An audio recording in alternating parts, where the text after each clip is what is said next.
Good day, dear listeners. This is Steve Preda with the Management Blueprint podcast. And my guest today is Victor Gichun, the co-founder of Access Logic, the #1 nationwide reverse logistics company, which helps over 500 companies remarket and dispose of electronic equipment they no longer need.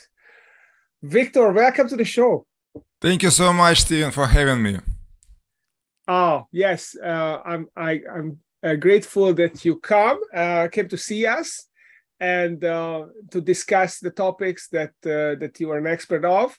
So let's start our conversation with how you got here. I mean, you have a funny accent. I hate when people ask about my accent, so I'm not going to ask about your accent, but I'm asking about your entrepreneurial journey. How did you get here? What is what's even an asset disposal and remarketing company that you do? Give us more details on that and how you became a co-founder of that company. Sure. Thank you so much for this question. Yeah, so I ended up here in 2011, but actually it was my childhood dream since I was 14. When I was born in Soviet Union and Ukrainian Republic of Soviet Union. And then when I was 14 years old, I kind of watched a movie with Robin Williams, Moscow on the Hudson, when the Russian musician fled from the KGB during the trip in New York.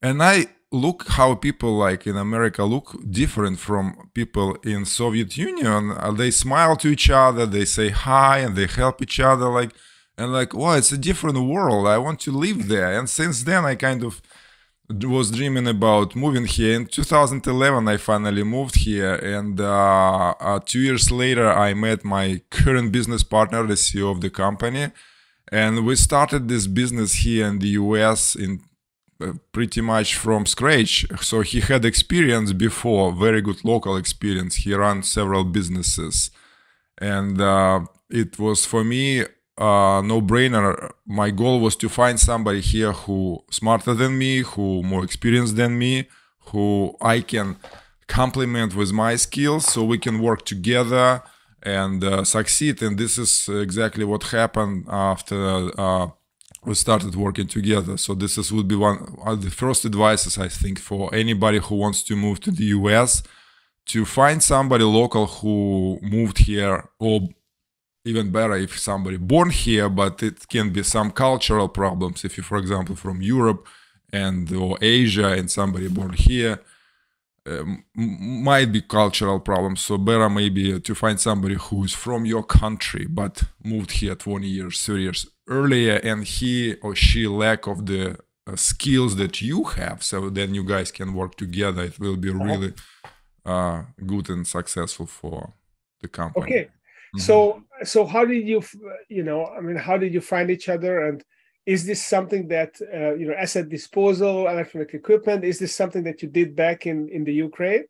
Oh, not really. Or it's a new business, and how did you, fell into this kind of business? Yeah, from Ukraine, first of all, I moved from Ukraine to Russia first when Soviet Union collapsed in 1993. So Soviet Union collapsed in 1991 when I graduated college, and it was total mess. And I figured out that I can't just move to the US without good English, without enough money. I didn't want just to wash dishes all my rest of my life in the US. It was not my kind of American dream. So I decided to move first to Moscow because it was most the biggest opportunities was, of course, in Moscow, because it was like a capital of former Soviet Union. So all money on power was there. So first I moved there, spent 18 years there, and then after 18 years building business and graduating different universities, then I moved here. So how I met my business partner here, this is an interesting story, and maybe some people who watching or listening to this podcast will be thinking I'm crazy, but guys, you believe or not, it's up to you. Henry Ford said, if you believe you can do it, or if you believe you cannot do it, both way you're right. Either way you're right. So if you believe it, I'm stupid or I'm crazy, you're right. Okay, if you believe it works, you're right too. So anyway, I will tell how I found. So I do really believe, and it always worked for me, the visualization. Before you do something, you need to visualize the result, what you want to achieve. Because the universe is mental. Whatever we in physical reality. It's all created first in our heads, in all people, all species heads.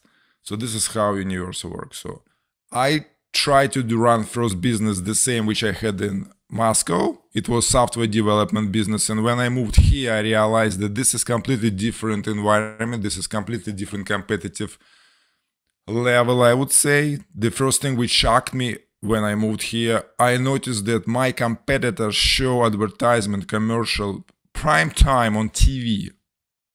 My competitors in Moscow, they couldn't afford radio advertisement. And here I see guys already raised millions of hundreds of millions of dollars.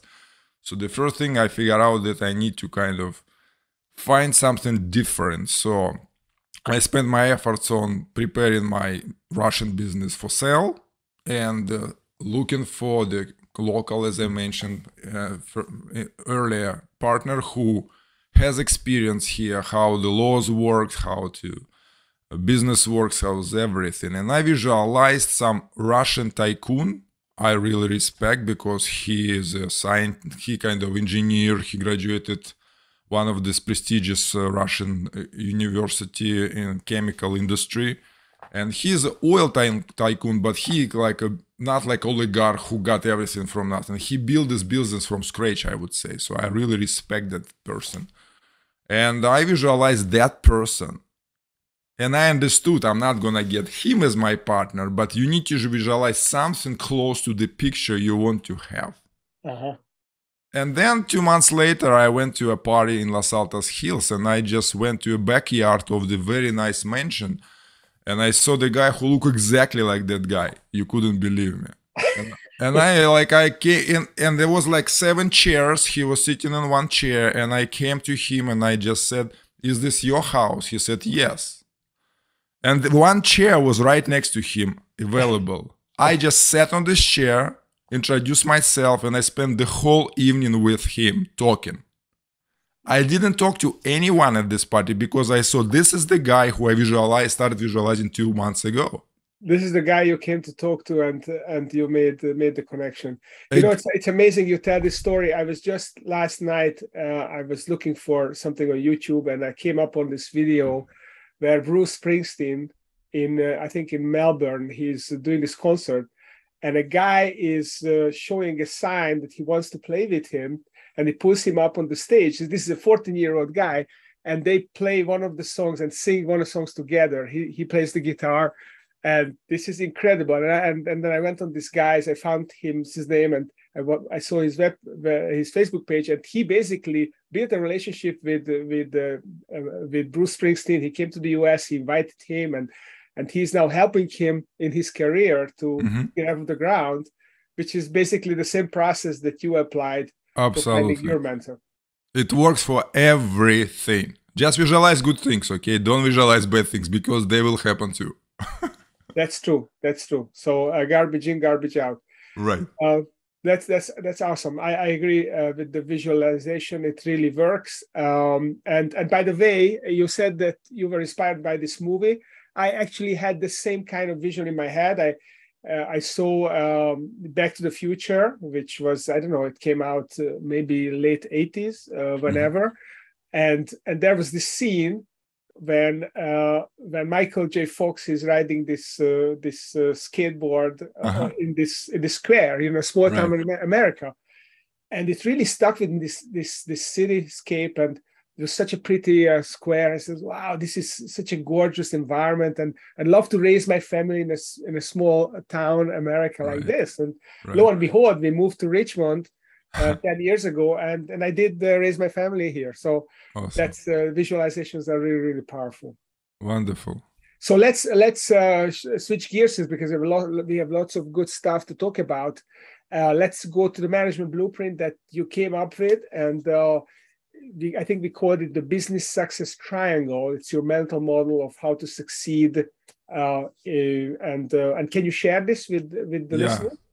Definitely. What I realized here, first of all, it was the first step done right. So you need to find, if you're moving from the different country, and you don't have relatives like brother or cousin who can you run business together, even if you do have, first you try to find somebody local. It doesn't need to be a co-founder. It can be somebody who will be helping somehow. But this is the first part of the triangle, is to find somebody local. It's better if the guy would have meat in the game and will be your co-founder.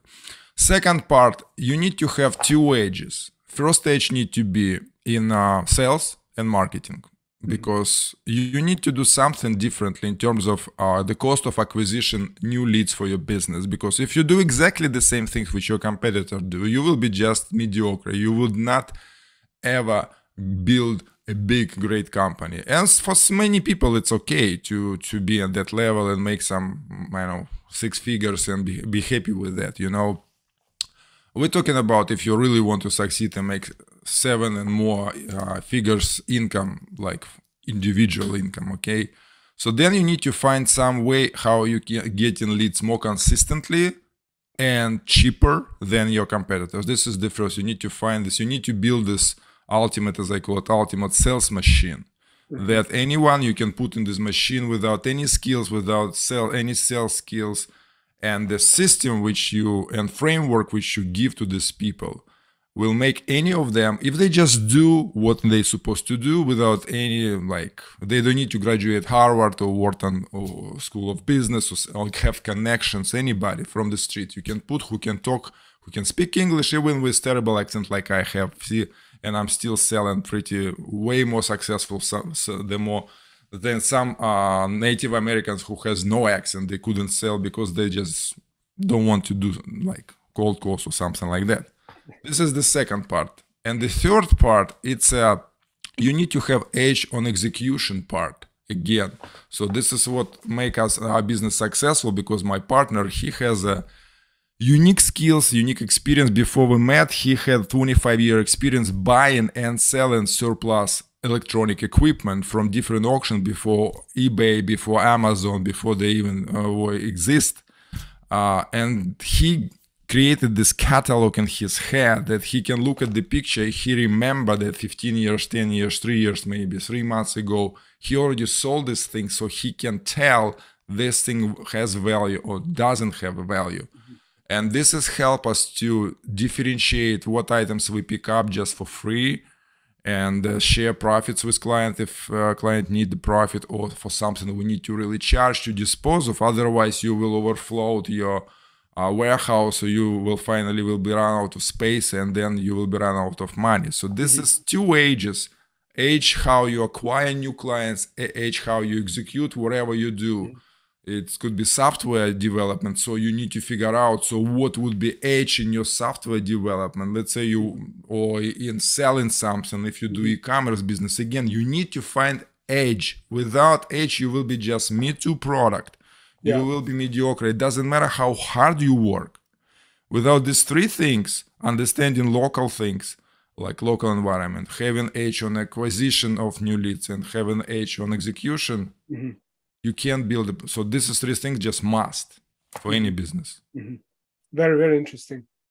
So, so starting with the edge in execution, and maybe that applies to sales and marketing as well. But I was just reading one of the old Michael Porter books.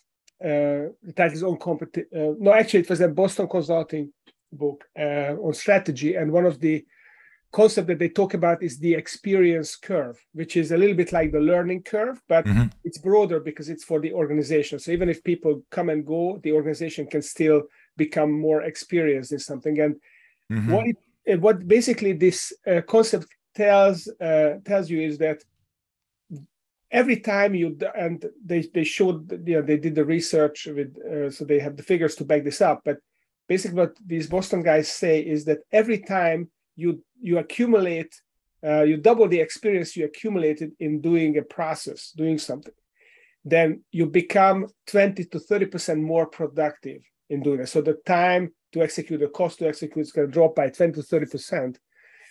So the longer you do something repeatedly, the more productive you become. And then this is an edge that you are creating, this edge for you in execution. Now, there may be other ways to create that edge in execution, but the point I like to make is that many people make the mistake that the reason they don't get the edge is because they are always looking for the edge, and they are trying new things, and they never really get good at something and sticks with something to really give themselves the chance to get good at it. And then they never find that silver bullet edge that they're looking for. So maybe, I mean, is this your experience that this is how edge is created? How is edge created in an execution in your view? Absolutely agree. Totally agree with you. So you need to spend enough time to create this edge, because if you just will be sitting reading books and watching YouTube videos trying to find edge, it's kind of good, it's kind of help, but this is may take forever. Try and error. So you need to try, like you just mentioned. You need to do. We started really kind of building this, for example, client acquisition edge in 2015. It took me about a year until I found a book which showed me the framework, how it should work, and then we started trying. And believe it or not, right now, 2022, we finally developed something which really robust, and I see how it's working right now. So it took about 6 years to really, I can tell right now, yes, we do have this edge. So if I gave up in 2017, 2018, or relax without trying to improve it, we wouldn't get this edge. Yeah, we would be maybe 20% better than competitors, 30% better than competitors, but we wouldn't get where we are right now. Same with my partner. Again, as I mentioned before we met, he spent 25 years. 25 years. It's not 25 days or months. Years. It's a lot. Some people like retire after 25 years. Well, the saying that if you work hard for 25 years, you can become an overnight success. Right, exactly. This is, so he developed his edge, and I met a lot of people who trying to do similar things. They're not even close because they just don't have what he has in his head. That catalog, that experience, you can't replicate it. Yes. You just need to go through that. You need to go through this experience. Yes. You're absolutely right. You need to spend time. One more thing I want to mention, and I have YouTube channel which I record different videos on this. People can show it says The Contributors.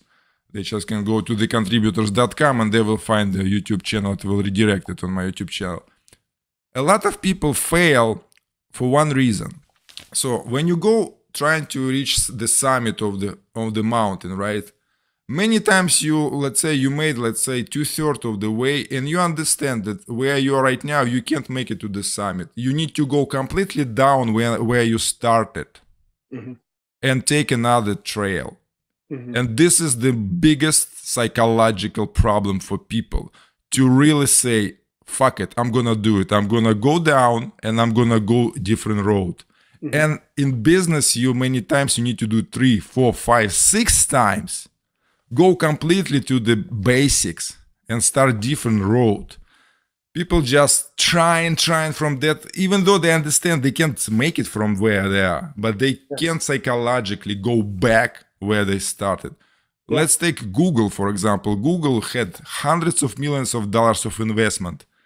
Google AdWords was the number 8 business idea that only started generated profit for Google. All previous 7 ideas was complete mess. They didn't make any money. See, and they were able keep on thinking, keep on looking. This is what made Google a great company, not investment. A lot of companies raised a lot of money and they just burned money.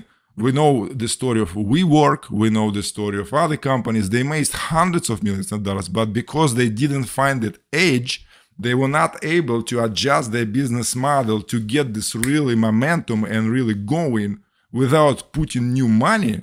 Yes. It's no way to succeed. Maybe that's why a lot of companies that succeed, they start small, so that when they make the mistakes, then they make small mistakes. Right. Which don't put them out of business. When you get too much money up front, you're gonna make big mistakes because you have a lot of money to make the mistakes with, and then you lose the money, and then you lose your reputation, and won't get the chance to ever grow up. So that's awesome. So I'd like to kind of talk a little bit of another topic. So the business success triangle.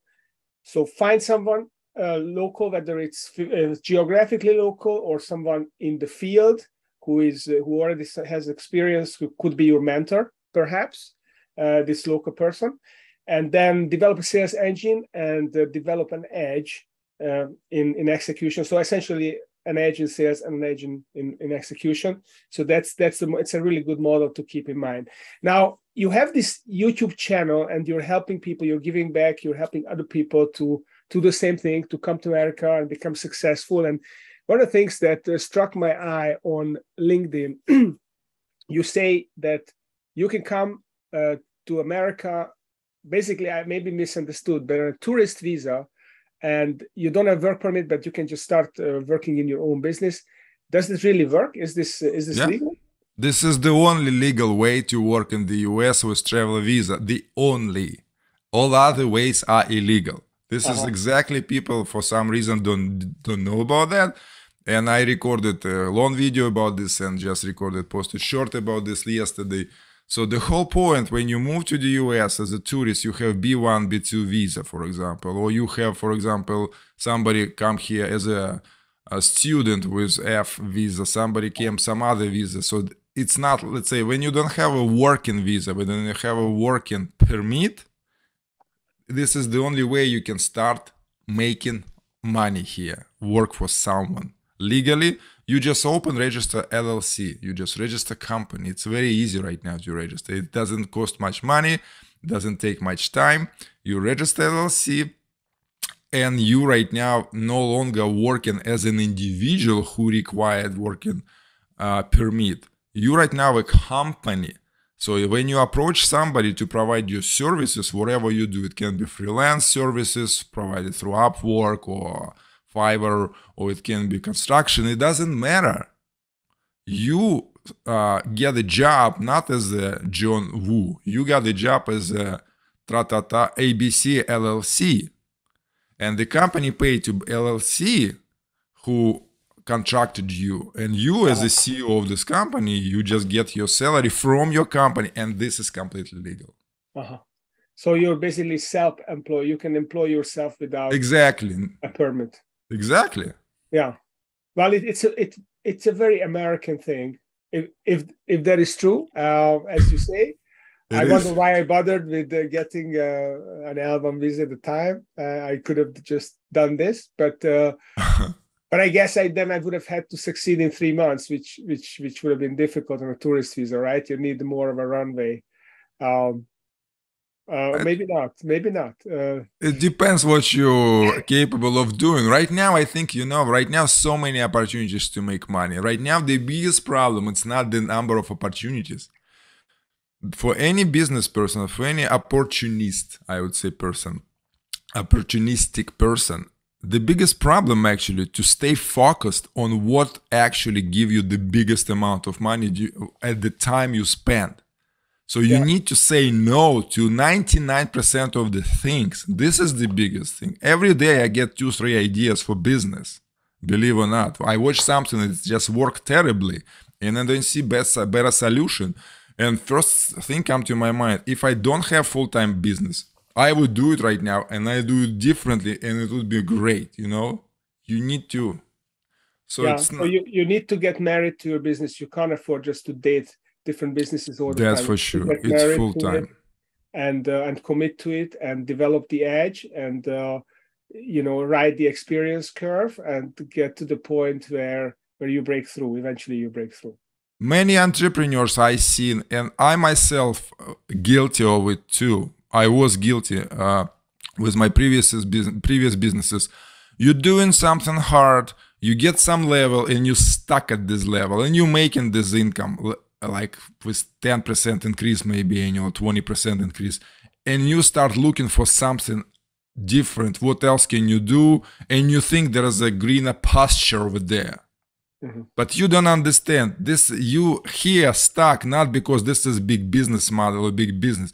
You just reach your internal mental and skills potential. So you don't know maybe how to grow a team. You don't have enough leadership skills.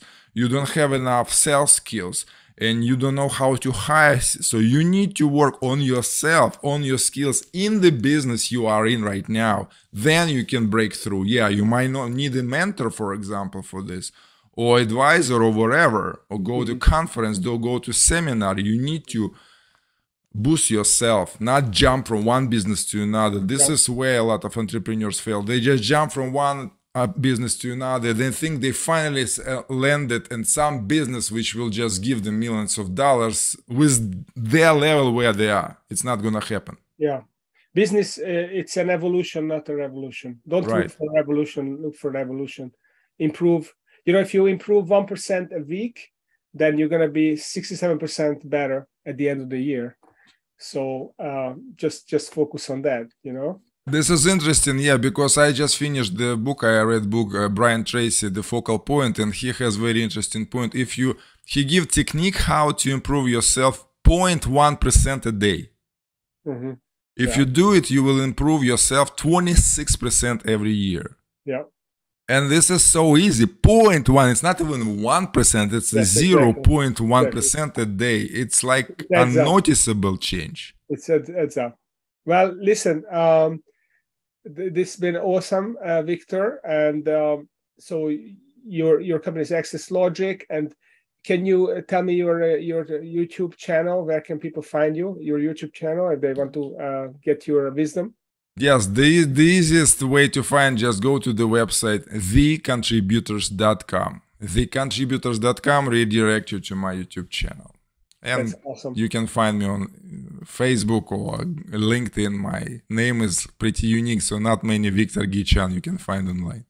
Gichun, okay, I butchered your name. I'm sorry about that. Yeah, that's okay. All right, Victor. Well, I really enjoyed it, and definitely check out thecontributors.com where Victor is sharing his wisdom. You can get much more of that we got on this little short episode. And thank you, Victor, for coming. And stay tuned because we have 2 entrepreneurs a week coming on the show and sharing their blueprint. Thank you on the show. Thank you so much, Steven. It was a pleasure talking to you and being on this interview. Thank you. Thanks.